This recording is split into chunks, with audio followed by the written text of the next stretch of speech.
Hello and welcome to Turning Point. Today we're going to share one of the keys to a successful life, grace.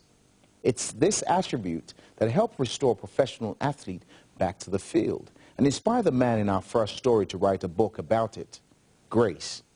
We've all heard about it before, but how many really understand its true meaning? To help us with this enormous concept, Semisola Komolafe Okai sat down with renowned author and pastor Max Lucado. Take a look. Max Lucado has been named America's Pastor by Christianity Today magazine and America's Best Preacher by Reader's Digest. He's the author of over 60 books with over 65 million copies in print and published in over 30 languages worldwide. That's pretty amazing for someone who was rejected by 14 publishers. Max is here today to talk about his latest book, Grace, More Than We Deserve, Greater Than We Imagine. So why did you write this book?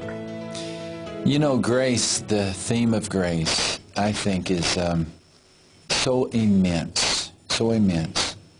I think, though, it is God's best idea, and I think it's our fondest thought. And so if we can think about God's best idea and why it's such a wondrous thing, and why grace is so important, and the more we think about it, the more it changes us. Grace is God's radical commitment to change people and prepare them for heaven, for the life to come.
To think about and ponder God's wonderful grace.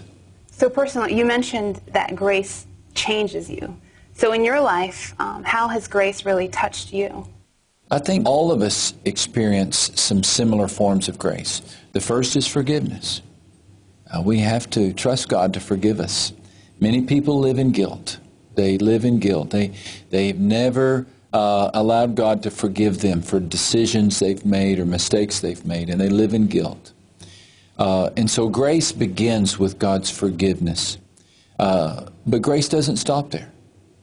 Grace continues with the presence of God in our hearts. You know, I always believed that God was with me, that God was near me, that God was for me, all these other prepositions. But the preposition that I think is most powerful is that God is in us, that He actually decides, I'm going to take up residence in this dear daughter of mine, and she's going to learn to speak as I speak and think as I think. And we get to the point where we have the mind of Christ, our hands are the hands of Christ. It's a wonderful thing. You know, it's kind of like God taking over. So grace must include this. It begins with forgiveness, but it continues with the presence of God in the heart of the believer. Now, for those watching who maybe something's happened to them, and it's been so hard to forgive or extend grace, Why is it so important? Why does God say it's so important that freely we've received grace, so freely we must give? Two or three reasons. One is that hatred is a drug. We get addicted to it. It's an addictive drug. And so if you choose to select hatred instead of love, it's going to addict you and destroy you. Hatred is a poison that kills us. So it's for our own good, really. You know, even though it's hard to forgive somebody, in a way it's a selfish thing. For our own good, we should forgive because it makes us into mean people. Secondly, it's an act of faith. How can we say we believe in a God of love if we won't turn and love other people? This is a common question in Scripture. How can you say you believe in God whom you've never seen if you won't love your brother who you see all the time? So this is you might call forgiveness the firstborn child of grace. Because as I forgive, the natural response is to turn around and forgive someone else. I'm not saying it's easy. And I know there will be people who listen to this program who have suffered terribly at the hands of other people. And I'm not saying that what they did was right. Because some of these people have been abused, abandoned, beaten. I'm not saying what they did was right. And I'm not saying when you forgive somebody, you're saying what they did was right. You're not endorsing their misbehavior. What you're saying is, I'm turning that person over to God. God says, vengeance is mine, I will repay. So God will take care of that person. That's not my job, it's not yours. And so when you forgive somebody, you're saying, okay, I'm going to turn that person over to God. And I'm not going to let my heart become a heart of anger. Because His grace is sufficient. Absolutely. Absolutely. Now for you, you are a pastor. You've authored so many books, bestseller. You're a husband, a father, a speaker. You do so much. Is grace your secret? That's a great question.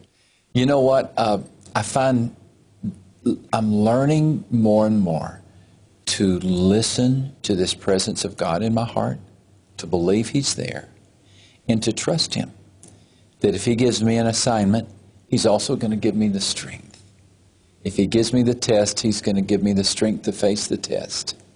And I can honestly say, you know, here I'm 30 years into the ministry now. I know I don't look like it. I'm brand new.